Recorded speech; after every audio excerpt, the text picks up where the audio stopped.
Today, we have another young Indian with us as part of the Voice of the Young segment. Hello, everybody. Good to be with you once again. Today, we have with us Manan Batra, who says that he is a social sector professional. Let's find out from him what it means. Over to you, Manan. Uh, Thank you so much, Professor Mathur, and really grateful for this opportunity. So, like Professor Mathur mentioned, I am Manan. I was born in Rishikesh, and I had the privilege to complete my schooling from two towns, Rishikesh and Dehradun. Uh, when I was in Dehradun, somehow I got attracted more towards badminton, and I went above and beyond playing it. I was waking up at 4 a.m. and playing badminton. I ended up representing my state in a national competition as well. But by the time I finished my 12th board exams, I thought my interest lied more towards economics and mathematics. So I decided to pursue my bachelor's in economics from University of Delhi. So coming to Delhi was obviously not a difficult decision per se because I was living in Dehradun and Dehradun is relatively close by to Delhi. So my parents also supported that decision. Uh, when I joined Delhi University, uh, I was actually awestruck because of the kind of peers around me.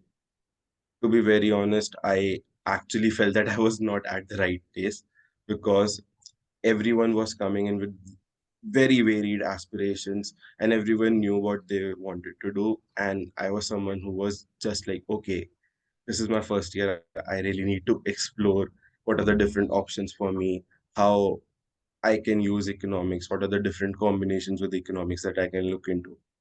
So while doing that, I just came across Enactus.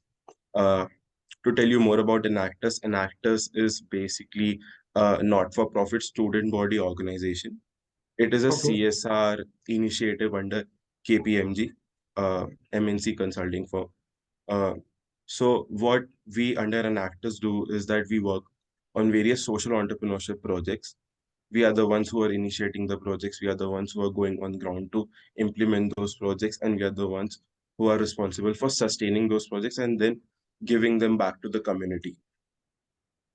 So, like for me, the major attraction towards an actress was the kind of mentorship that we'll get because we were told that we'll be mentored by industry stalwarts from KPMG. So, looking at that opportunity, I joined an actors, and that was actually the first time where I was exposed to research, strategy, operations, or whatever the domains that currently exist in corporate space or in the space, in the professional space, I can say. Um, and there I enjoyed working on ground, but there was something about research and problem solving or innovation that just struck me a lot. And in our team, we had a strategy and innovation team.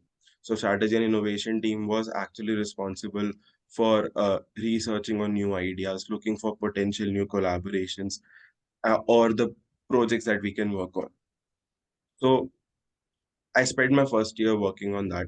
Then COVID struck, so we were at our homes on a Skype call because by that time we were not aware of Zoom, and we were just discussing on new ideas, thinking about how we can implement them in a post-COVID scenario.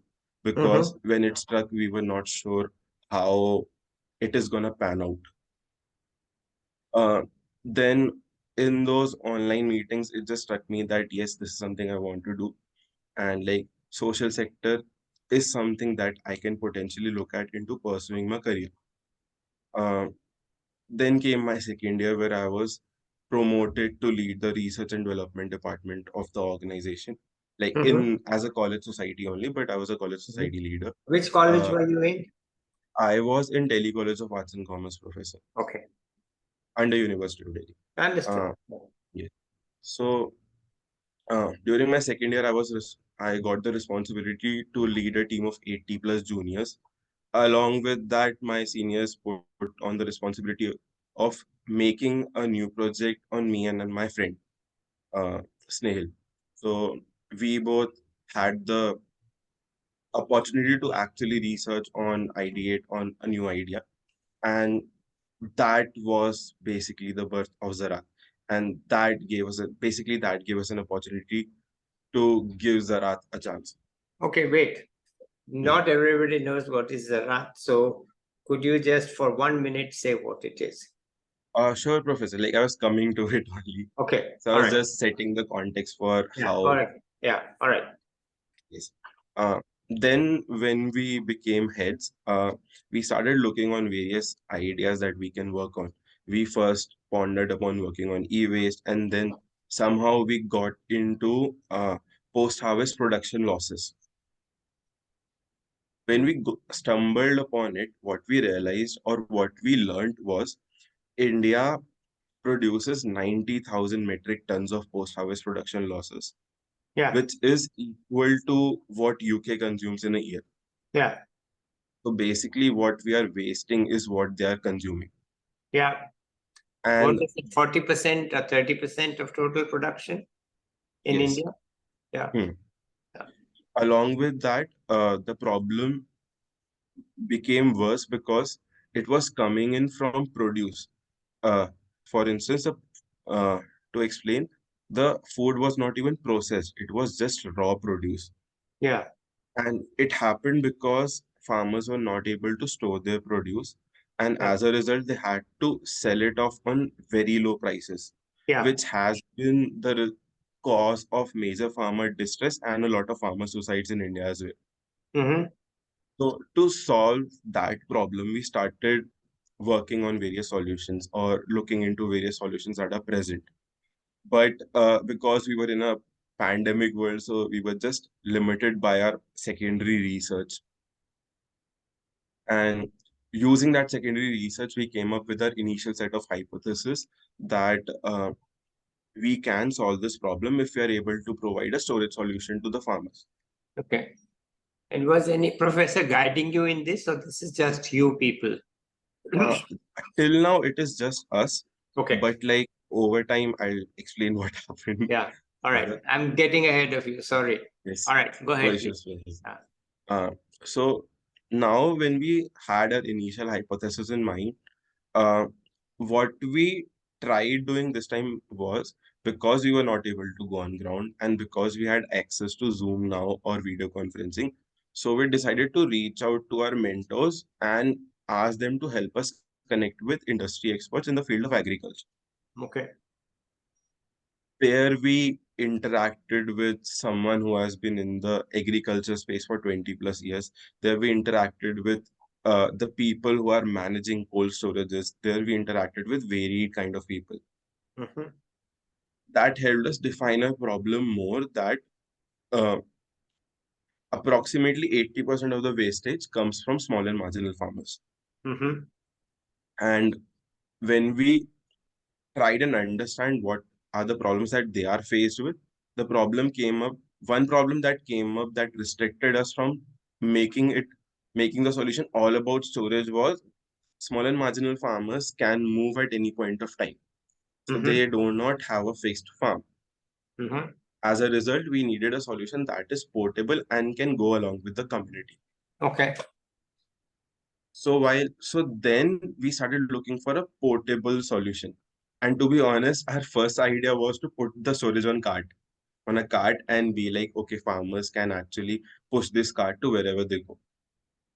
Uh, but then while researching more about it, we tried connecting with Indian Agriculture Research Institute's chief scientist, Professor Sangeeta Chopra. Yeah. And during that time, she had developed their own cold storage solution with Dr. Budry from Michigan State University. Okay. And they were and they had that implemented as well. So we went to them and discussed of what our plans were and how we were planning it. And they guided us a lot on the process. Like by the end of our first meeting, she agreed to help us with the entire process and Mm-hmm. helped us in customizing a solution as well. Mm-hmm. Since we did not have the technical knowledge, we used startups for it. So, for instance, you might have heard about Sabji Koti. Subsequently also appeared on Shark Tank. Uh, we collaborated with Subsequently and with the guidance of Professor Sangeeta, we established our first storage solution. Mm-hmm. Uh, then moving on to the community need assessments and mobilization. When we first went on to the community, we were just given a straight no, saying that uh, there are a lot of people who come in, they just promise a lot, they just click our pictures, and we don't get any results out of them. Yeah. So as soon as the lockdown restrictions were removed, uh, me, my friend, and some of our juniors also went to the community for a week straight, and we tried interacting with them and understanding why this lack of trust is coming in. Yeah. And what we understood was that happened because of the fact that people came in, asked for money, and then never returned. Yeah. The benefit that we had in this scenario was we always wanted to create a community-based model. So Yeah. we never wanted to take anything from the community Mm-hmm. in advance. What we Mm-hmm. just wanted to do was recoup our investment for the storage solution. Mm-hmm. And for that, the community was very comfortable with us because they got the chance to actually test the solution before they actually accepted it. So that was actually the birth of Zarat, and that was how our collaborations went through. Uh, Currently, we are catering to 300 plus farmers. We have incorporated various innovations in on the way as well. Like we are doing soil testing analytics for farmers. We are Mm-hmm. helping them into growing more organic produce so that we can help them in getting better collaborations.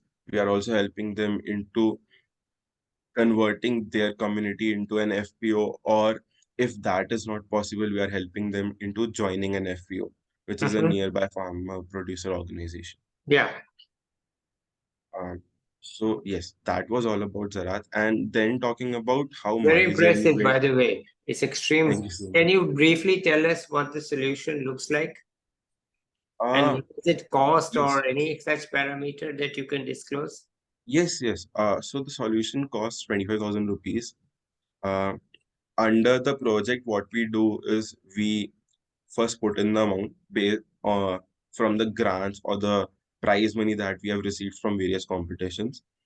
Uh, then we establish a community volunteer who owns a kirana store in the community. So our point is his this is not his sole job, but his side hustle that provides with him with some additional money. And he is responsible for keeping a ledger of who's putting in what amount of storage and whatnot. And we provide him with the required trainings on accounting and managing the logbook. And farmers can come in, register their name, and can store their produce. We charge every farmer 1 rupees per kg for the produce he stores. The storage Mhm. is a 250 kg storage. So we are now catering, since we are catering to three different communities. Every community on an average has two storage solutions. So Okay. every community uses a 500 kg storage Okay. till now. Like if Who you are makes if this? Who makes this device or whatever it is that you? Who makes it? yes, yes. So the portable one, like I mentioned, it's in collaboration with Subsequently Yeah. and Tan 90. They are two startups.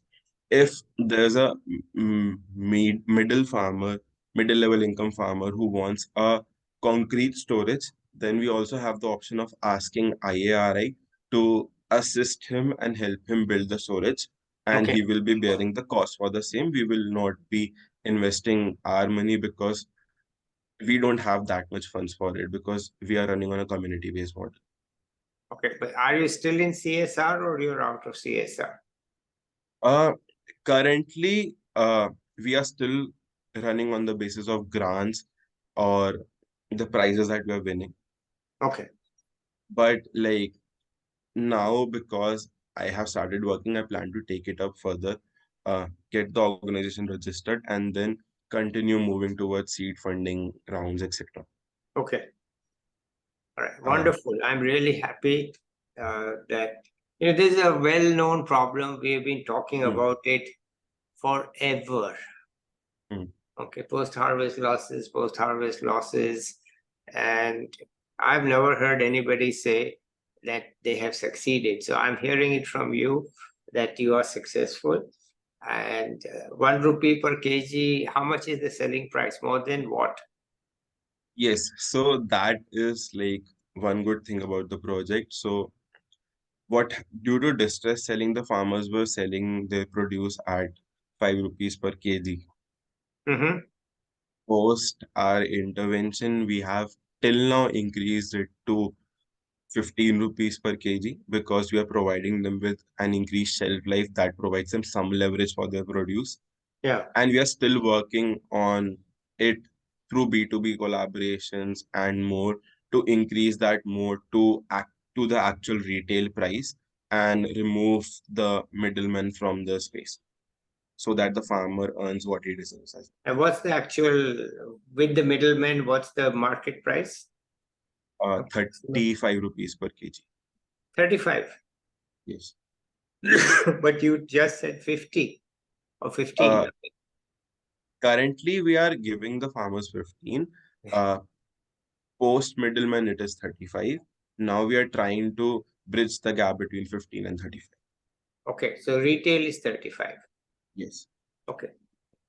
Okay, so even if they're getting 15 as opposed to 5, that 1 rupee is worth it. It's very well Yes. worth it. Okay, fine. All right. That's a great initiative, and I hope a lot comes out of it because really both the forms you have identified that there's, the loss is of those who can least afford it. Hmm. As you rightly said, that most of, they're the low income farmers, they can least afford the loss, Hmm. and they are the ones who get the loss. So it's really Yes. bad for the country and it's bad for them, bad for Yes. everything. So it's very good. I'm happy. Okay, let's proceed. So like after working on Zarat, like I had a very strong inhibition like or a wanting to work in the social sector and continue in the research or the problem solving or the ideation part, continue doing that. So to explore my options, I basically joined the Young India Fellowship Program and the Global Shapers community. Okay. So to That's not the define, easy one to join, by the way. The Young India Fellowship is very competitive, I heard. yes, yes, it's definitely a super competitive program, and I was But you are with saying it as if, like, okay, today I decided to eat paratha, so I went to the dhaba. oh no, no, no. Definitely not. The way you mentioned Definitely. it was, oh, I was feeling like eating some parathas. I went to the local dhaba. No, getting the Young India Fellowship is a great recognition and a great achievement, I've heard. I mean, I didn't know about Yes, it, but I believe it's a great achievement. Very competitive, right? yes, it's super competitive. And Right. like the fellows who have come in this year are even on a different level. Okay. Like I cannot really compare our batch with their batch, to be very honest, till now. Like it's Okay. been a week since they have arrived, but like I can see the sparks there. Okay. All right. Okay. So, all right. uh, I get it. Okay. yes. So let's continue, please. So my main motive for joining the fellowship was because the fellowship provided me a lot of avenues to explore different combinations of subjects or work on an live project with a particular organization. I thought it would really help me decide on what kind of work I want to do. And as for the Global Shapers community is basically a social hub or a volunteering community s- based on cities. For instance, there's a Delhi hub, there's a Mumbai hub, there's a Dehradun hub. Like I was a part of Dehradun hub. And across the city, we are a group of volunteers who work on different projects, social welfare projects, we can say. And currently, I am the impact officer for my hub. And like that happened post Shape South Asia, and I'll come to that as well. Why I thought it would be a great opportunity for me to go there, and I'll come to it. So at YF, I believe IF was actually a really good experience for me because it allowed me to explore different things that I was actually bad at. Okay. Like for instance, uh, I was always scared with social media. Like I use social media, but I'm not one of those who regularly post on social media. But at YF, I was creating posts. I actually created or video edited an entire movie of 15 minutes, and I learned doing that in a night Wow. because of the schedules that we were actually working with. Mm-hmm. Yes, I definitely had the support of people who are professionals in that space. Like while I was making the movie, there was a friend of mine who was in the fellowship who has won many international awards in film festivals for his short movies. So having that support also kind of helped me being confident towards actually doing it. Yeah. And I guess that is the speciality about YF, that you can do anything, you'll have a person to support you. Yeah. Uh, then, as for the experiential learning module or the life project that I worked on, I was working with Data.org. Data.org is an international grant making organization funded by Rockefeller. Mm-hmm. And Data.org was in the nascent stages of starting its operations in India. Yeah. So when I when I heard about the project, I was actually very interested in it because the aim of data.org is to democratize data for social good, which Mm-hmm. basically means to enable social impact organizations to leverage data in their day to day so that they can basically grow on a larger scale or Yeah. increase their impact. Yeah. And I very much aligned with this uh, ideology, and I thought this would be a great experience. And so with my team, we started working with data.org after an entire selection process that happened. Then during my time at data.org, I was working as basically, I'll say my experience with data.org was really great because the kind of mentors that we had from data.org or our supervisors were really friendly. They wanted us to grow and they provided us with the space to grow. Like they Okay. provided us with that much autonomy that for one meeting, we were sitting with chief heat officer, which who was responsible for managing emissions in Los Angeles along with our client, like along Okay. with a senior person from Yeah. data.org. And we Yeah. were talking to her. Mm. Then we were allowed to interview various partners of data.org on our own without any supervision. Like they provided us with that autonomy to work on those Yeah. projects, Okay. which actually helped us a lot to learn as well. And with respect to other aspects of it, like when they planned their entire launch event, we were with them, we helped them, assisted them with everything we could. We went for the launch event as well, and that was a completely different experience. Yeah. Now, one of the projects that I worked on with data.org was at the intersection of climate change and healthcare. Okay.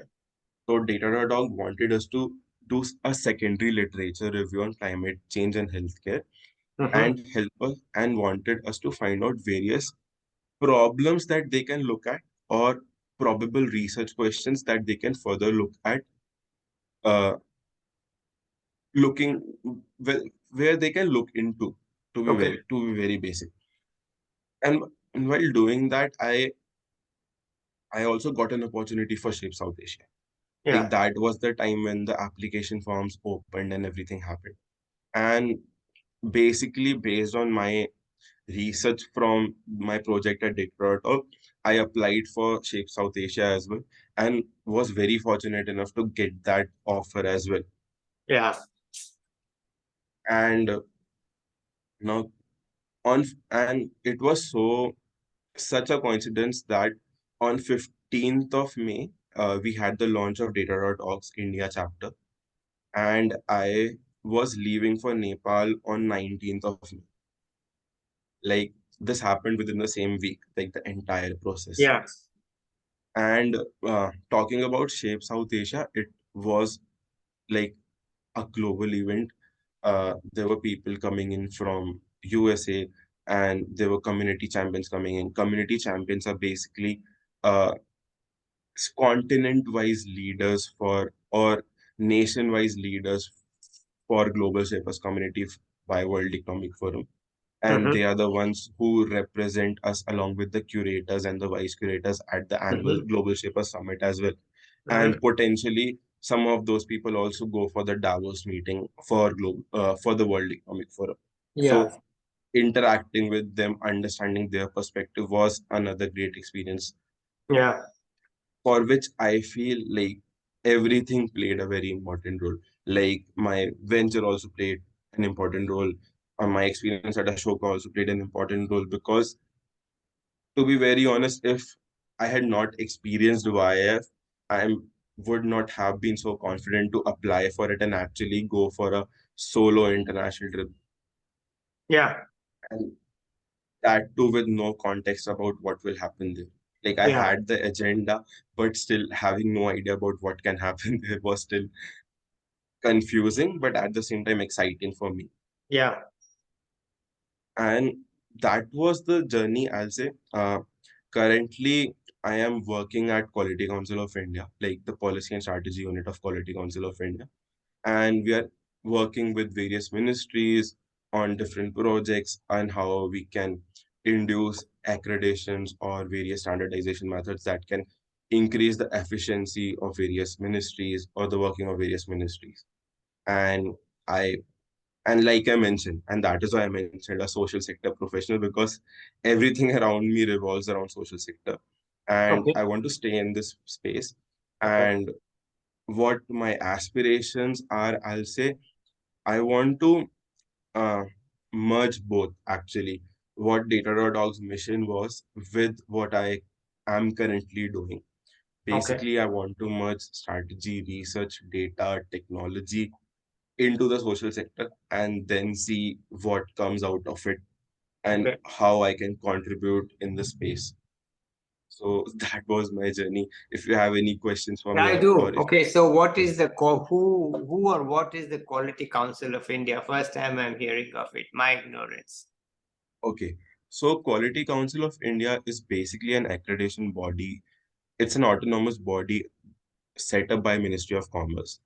Uh, it is responsible, like it has various departments, such as there's a national accreditation board for healthcare. There's one accreditation board for laboratory testing. Uh, Recently, it was recognized as the fifth best accreditation organization in the world as well.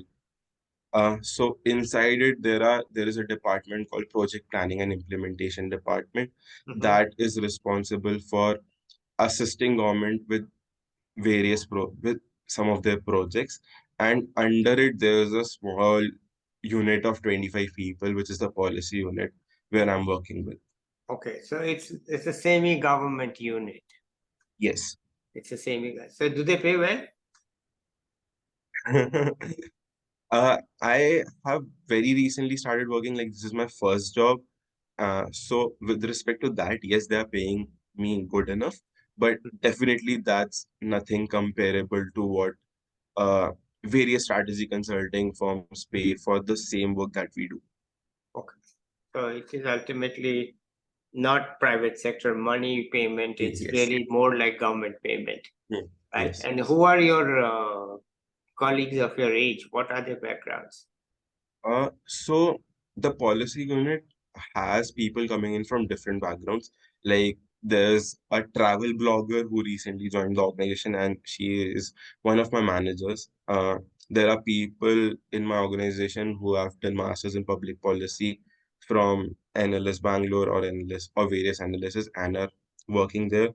There are people who have done their bachelors and are working there and now are going abroad for their masters in different courses. Mhm. So there's a good mix of people. Like there are lawyers, there are economists, there are business professionals, like there are MBAs also working there. So a good mix of people, especially in my team. Okay. And the boss, what are the bosses what's the boss's background? You don't have to mention the name. Just Uh, what is the boss's background? yes, yes. My team lead has a background in law. Okay. All right. I Uh, get it. like That's enough. Okay, I get it. All right. So it's not an economist job. It can be from anywhere. There's a lawyer who's heading the team, and all of you report to this person. It's fine. All right, great. I'm very happy to hear all this. But what's your long run? like I mentioned, like I want to currently because I am just 21 actually. So what I Yeah, I want to know. do is You have yes, achieved a lot at a young age. yes. So I'm So very impressed. You don't have a master's degree? no. No. I had an offer from University of Chicago to go and study MPP, but I decided to turn it down because I wanted to work for a while before uh, stepping into another master's degree. And as for my long-term aspirations, like I mentioned earlier, I am still confused at the intersection that I am looking at governance, strategy, research, data, technology. I still want to explore more on this and understand how this pans out and then see what suits me the best and then decide on a longer term Okay. ambition per se. Do you discuss this confusion with anyone? Yes, I am still in touch with my mentors at Ashoka or professors at Ashoka, and I'm still working towards it. And I'm hopeful that in the coming years I soon figure it out or Okay. find a job that allows me to do everything. Okay. Who knows? I mean, I'm Yes, not going to yes, sort your confusion. I just want yes. to know that you have a confusion and Mm, that somebody is giving you some mm, ideas. But ultimately, it's you who's going to decide. mm. And we'll know it. You'll know it when you know it. Right now, you don't know it, what it is. And one day it will happen, right? In the Yes, meantime, you are very basically not fed up of what you are doing. It's okay, right? yes. Till now, definitely not fed up. But that Zarat is still continuing in its way, or no? Yes. Yes, yes, it is still continuing. We are in the process of making it a part of our hubs project at World Economic Forum, and along with that, I will continue working on it definitely. Okay. That's very good to hear that it's such a on the ground results. That's really something to achieve by the time you're 21 on the ground results. It's quite remarkable. And congratulations for doing it. Thank you so It's a much. great effort. Whether it works in the long run or not, Mm, it is actually a great achievement at this age. mm, Things yes. have a way of happening or not happening, which you can't Mm, foresee at this stage. And I'm really glad that you have done it. Okay. thank you Anything so else much. you want to add? No, like if there's anything that you want me to address, then No, I no, can. no. I am not in that business. I'm just listening to you. And if you don't have anything great to add, let's end it here. Maybe we'll Sure, catch up sure. with you 1 year from now to see where you are. And Definitely, till Professor. then, let's say bye to the viewers. I'll be Uh, back with bye. another person. Till then, Thank you bye so much bye. for having me. Thank you. Okay.